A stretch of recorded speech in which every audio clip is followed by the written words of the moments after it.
गौरी गोपाल आश्रम में जो वृद्ध माताएं रहती हैं, इन माताओं में आज एक और मां सम्मिलित होने के लिए आई हैं। मां को छोड़ने के लिए मां का बेटा ही आया है।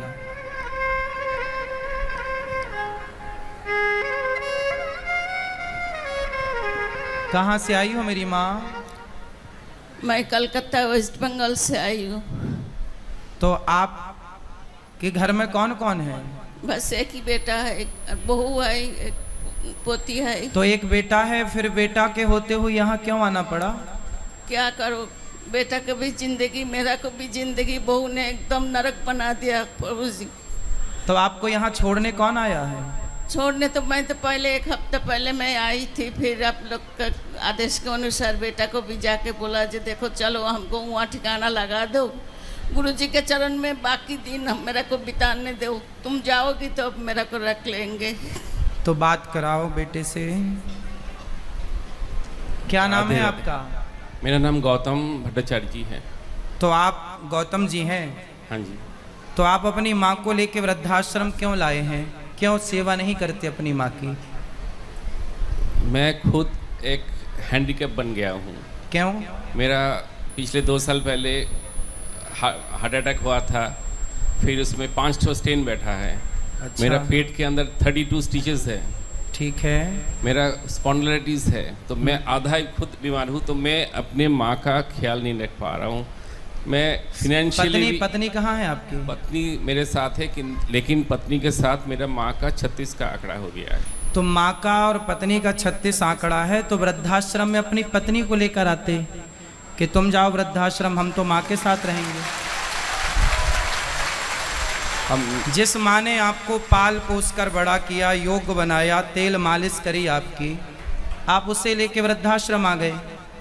बीमारी आपने बताई, तो बीमार आप माँ के लिए हैं, पत्नी के लिए बीमार नहीं है। उसके लिए ही बीमार हो।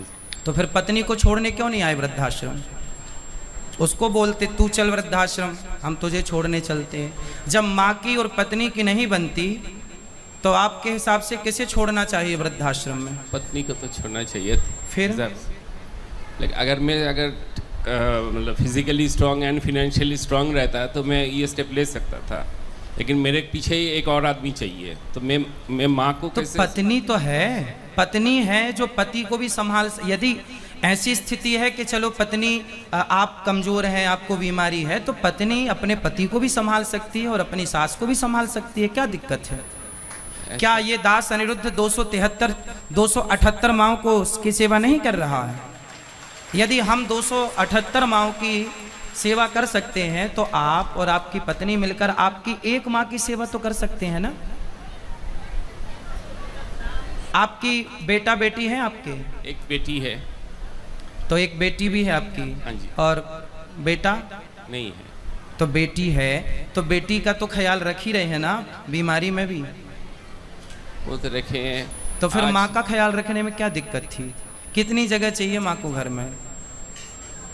आज अभी बोल रही थी कि बचपन में मैं तुमको हॉस्टल छोड़ने जाता था, आज उल्टा हो गया। आज बुढ़ापा में तुम मेरे को वृद्धाश्रम छोड़ने आ रहे हो। तो क्यों ऐसे दिन आए? आप जैसे बेटे यदि हिम्मत हार जाएंगे, देखो माँ, ये वही माँ तो है ना जिसने आपकी उंगली पकड़कर आपको चलना सिखाया, सब क्या पढ़ाया लिखाया, क्या नहीं करती माँ? क्या क्या नहीं करती, क्या क्या बताएं? कोई नहीं, किसी से छिपा नहीं है माँ का योगदान बच्चे के लिए। लेकिन आपका जब विवाह हुआ, शादी हुई, बच्चे हुए, तो आप माँ को लेकर, अरे आप पत्नी को समझा नहीं सकते प्यार से कि क्या जरूरत है? माँ का पत्नी से 36 का आंकड़ा है, तो पत्नी को समझाओ। 35 साल हो गया मेरा शादी हुआ है। 35 साल में एक ऐसा साल नहीं गया कि माँ के साथ मेरा अनबन नहीं करवाया या घर से, मतलब लास्ट में तो फेडअप होके मैंने छोड़ दिया कि भाई जो करना है करो। मेरे को पुलिस का धमकी दिखाता है कि मैं मतलब आपकी पत्नी को आपकी माँ बिल्कुल पसंद नहीं है? बिल्कुल नहीं तो क्या प्रॉब्लम था? एक ही लड़का हूँ ना, कोई इसका देवर है, ननद है, कोई नहीं है। एक माँ ही मेरा है। अगर सास 2 बर्तन रहेगा तो आवाज़ होगा, और सास कुछ बोल दिया तो। अब चलो देखो, यदि सारी पत्नियां ऐसी बोलने लग जाएं कि जी अपनी माँ को वृद्धाश्रम छोड़ कर आओ, तब तो पूरे भारत की व्यवस्था ही बिगड़ जाएगी। बिल्कुल। सनातन संस्कृति की तो पूरी व्यवस्था ही बिल्कुल। बिगड़ जाएगी। ये तो बहुत ही मतलब मैं खुद इसको पाप मान रहा हूँ कि मैं अपने माँ को ऐसे जगह छोड़ के आ रहा हूँ ड्यू टू माई, मतलब मेरे वाइफ के वजह से मेरे को ऐसे करने पड़ा। तो आपकी वाइफ आई हैं, नहीं नहीं नहीं, तो उनको लाओ, कभी हम उनको भी समझाएंगे, कभी उनसे बात करेंगे। और मैं आप सबसे इनके माध्यम से बताऊं, हर स्त्री को मैं बताऊं, स्त्रियों को दुख देने वाली, स्त्रियों को सताने वाले पुरुष नहीं होते, स्त्रियों को दुख देने वाली स्त्रियां ही होती हैं। ये बात 99% सही है, 1% किसी केस में ऐसे नहीं मान सकते। वरना यदि स्त्री, इनकी बहू जो माँ आई हैं, इनकी बहू एक स्त्री है, और एक स्त्री, और ये माँ भी एक स्त्री है, एक स्त्री ही दूसरी स्त्री का दर्द समझ सकती है। लेकिन नहीं, जिद पकड़ ली। देखो, तो आपकी पत्नी ने जिद कर ली कि आप छोड़ के आओ। बोला कि तुम्हारा मम्मी का जो भी जिम्मेदारी तुम करोगे, मैं कुछ नहीं करने बोलना है ना, मैं उनका मतलब कुछ करूंगा। तो आप कर लेते ना, आप माँ की जिम्मेदारी पूरी कर लो, आपको क्या दिक्कत है? पत्नी ना करे, पत्नी ना दे पानी, ना दे रोटी, आप करो ना।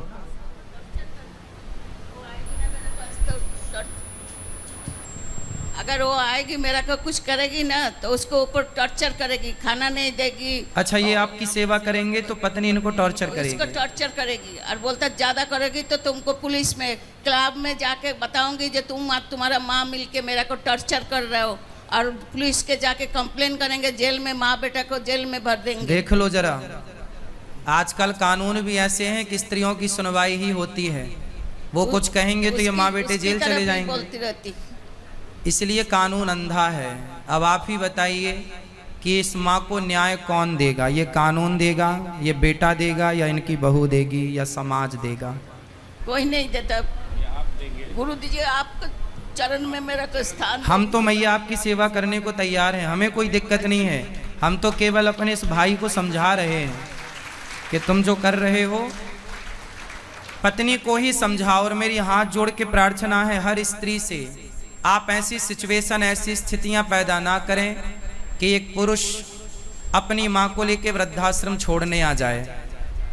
चलो, ये पुरुष ये माँ को वृद्धाश्रम, बात कराओ भैया से, ये अपनी माँ को छोड़ने वृद्धाश्रम आए हैं। अब आप बताओ कि ये आपने पुण्य किया या पाप किया? पाप किए हैं। पाप किया, बिल्कुल। अब बताओ कि यदि ये पुरुष पापी हुआ तो इसको पापी बनाया किसने? इनकी पत्नी ने। जबकि पत्नी पारक्षणे धातु से पत्नी बनती है। कहते हैं जो पत्नी अपने पति को पतन से बचाए, पाप से बचाए, उसका नाम पत्नी है। जिस पत्नी के कारण पाप करना पड़े, ऐसी पत्नी से भगवान बचाएं। ऐसी पत्नी से भगवान बचाएं। ऐसी पत्नियां होनी चाहिए जैसी आपकी हैं। चाहोगे? 7 जन्म का वादा किया है? बिल्कुल नहीं। हाँ, बिल्कुल नहीं। 7 जन्म का वादा नहीं किया? 7 जन्म का वादा किया था, लेकिन ऐसा पत्नी एक जन्म में ही मेरे को हड्डियों में, मतलब क्या बोलते हैं, दुब्बा हमारा बंगाली में बोलते हैं, ये जी, दुब्बा उगा दिया जी। तो 7 जन्म में कभी भी मैं ऐसा वाइफ नहीं चाहूंगी। तो 7 जन्म की कोटा उसने 1 जन्म में पूरा करेगा। इसलिए ऐसी पत्नी किसी को ना मिले। ऐसी पत्नियां होनी चाहिए। आप लोग, कितने लोग अपने अपने बेटों के लिए ऐसी पत्नियां चाहते हैं? चाहते हैं? नहीं चाहते तो आप भी ऐसी पत्नियां मत बनना। जितनी पत्नियां यहाँ बैठी हैं, आप भी तो किसी की पत्नी है। ऐसी पत्नी बिल्कुल मत बनना। बनना सही है? क्यों? ऐसी पत्नी नहीं। भगवान कुंवारा ही रखे, साधु बन जाए, अच्छा है। सारी जिंदगी बिना पत्नी के रहले पर ऐसी पत्नी भगवान दुश्मन को भी ना दे जैसी इन्हें मिली है। चलो, तो आप चाहते हैं कि आपकी माँ को यहाँ रखा जाए? आपके चरणों में सर। हाँ हाँ, हम तो अपनी माँ की तरह सेवा करेंगे। यहाँ तो 278 माँ ऑलरेडी हैं। सुना हैं? देखा भी है। आपने दर्शन किया माँ का? हाँ जी। कैसी व्यवस्था है यहाँ माँ की? बहुत अच्छी है। अच्छी लगी? आप आते रहिएगा अपनी माँ से मिलने के लिए। जरूर, हाँ, क्योंकि मेरा तो माँ के साथ कोई दुश्मनी नहीं है। बीच में कोई था, माँ को मैं किसके पास रखता। तो पत्नी आपको भी परेशान करती हैं? बहुत, नहीं तो इस उम्र में मेरा 55 है। 2 साल पहले मेरा हार्ट अटैक हो गया है। मैं कोई मतलब ऐब मेरे में कुछ नहीं है। मैं काम में जाता हूँ, काम करके तो घर में आपने रहता कभी हूँ। प्यार से अपनी पत्नी को समझाया नहीं कि भाग्यवान तुम 35 क्या साल कर हो रहे गए। हो? 35 साल में कितना बार समझाऊंगा, नहीं समझी। नहीं समझी, इसलिए तो आज ये दिन देखने पड़ा। हम आपकी पीड़ा को समझ सकते हैं, आपके कष्ट को, आपके दर्द को समझ सकते हैं, लेकिन हर स्त्री से मैं प्रार्थना करता हूँ कि इतना मत सताइए, समाज में इतना पति को प्रताड़ित मत कीजिए, अपनी सास को प्रताड़ित मत कीजिए। और कुछ कानून बनने भी चाहिए जो कम से कम इन माओं के पक्ष में कोई तो कानून हो। सारे कानून बहुओं के पक्ष में है, कोई कानून माँ के पक्ष में भी तो हो। बूढ़ी माँ बाप के पक्ष में कुछ तो होना चाहिए। मुझे कानून का कोई ज्ञान नहीं है, परंतु आपसे सबसे मेरी प्रार्थना है, अपनी अपनी माँओं का पूरा पूरा ख्याल रखिएगा। ठीक है मैया, आप यहीं रहिएगा। ये बेटा आपका, एक बेटा वो है, एक बेटा ये दास अनिरुद्ध है। गौरी गोपाल आश्रम में आपका स्वागत है। ये दास अनिरुद्ध आपका बेटा बनकर अब आपकी आगे की सारी सेवाएं ये दास अनिरुद्ध करेगा। माइक दो मैया को।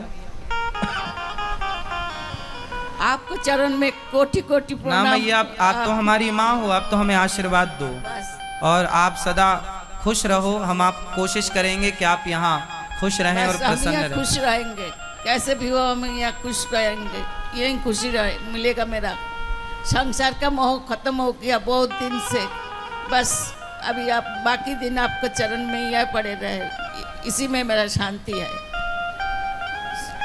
बस आप खुश रहें। आप सबकी खुशी के लिए देखिए, ये गौरी गोपाल आश्रम 278 माताओं को गौरी गोपाल भगवान ने अपने हृदय से लगाया है। ये सारी ऐसी माताएं बेसहारा माएँ, जब अपने साथ नहीं देते तो आप लोग जो सहयोग करते हैं उसी साथ से इन माँओं की सेवा होती है। इसलिए आपसे प्रार्थना है कि गौरी गोपाल आश्रम में जो सेवाएं चल रही हैं वो सराहनीय है या नहीं, आप ही बताइए। इन माँओं की सेवा करना हमारा धर्म है या नहीं? अब ये माँ बेटे के यहाँ से आकर इस बेटे के पास आई, तो अब इनकी सेवा करना हमारा धर्म है। आप सबसे प्रार्थना है, आप भी इन माँओं की सेवा के लिए इन हाथों को जरूर बढ़ाइएगा। आप भी गौरी गोपाल आश्रम में चल रही सेवाओं के लिए माँओं को आप भोजन की सेवा से जोड़िएगा। आप अपने आप को इन माँओं के भोजन की सेवा, ये आश्रम में अब जगह नहीं है माताओं को रहने के लिए, इसलिए एक बड़ा आश्रम बनाना पड़ रहा है जहाँ 1000 वृद्ध माताएं रहेंगी। मैं दिन रात केवल इस आश्रम के निर्माण की देखरेख करता रहता हूँ कि कहाँ तक काम पहुँचा, कैसे काम करना है। सुबह से शाम तक सपने में भी मुझे काम ही दिखता है कि किस तरह काम चल रहा, किस प्रकार माँओं की सेवा होगी। आप समझ सकते हैं ना, 1000 माँओं की व्यवस्था करना कितनी बड़ी जिम्मेदारी है। तो आप चाहते हैं कि आप भी इन माँओं का दुख दर्द कम कर सकें, आंसू पहुँच सकें, तो इस आश्रम के निर्माण में आप भी जरा सा सहयोग कीजिएगा। 1 ईंट का ही, 1 बोरी सीमेंट का ही, 1 रूम का ही, 1 कमरे की छत का ही, जिस लायक ईश्वर ने बनाया, कंधे से कंधा मिलाकर चलेंगे ना तो अच्छा रहेगा। आपका ये भाई, आपका ये बेटा समाज की सेवा के लिए यदि खड़ा है तो आप सबका भी प्यार और आशीर्वाद मुझे चाहिए। ठीक है, खुश रहिए मैया, आप रहिए, मैया को कराइए व्यवस्था।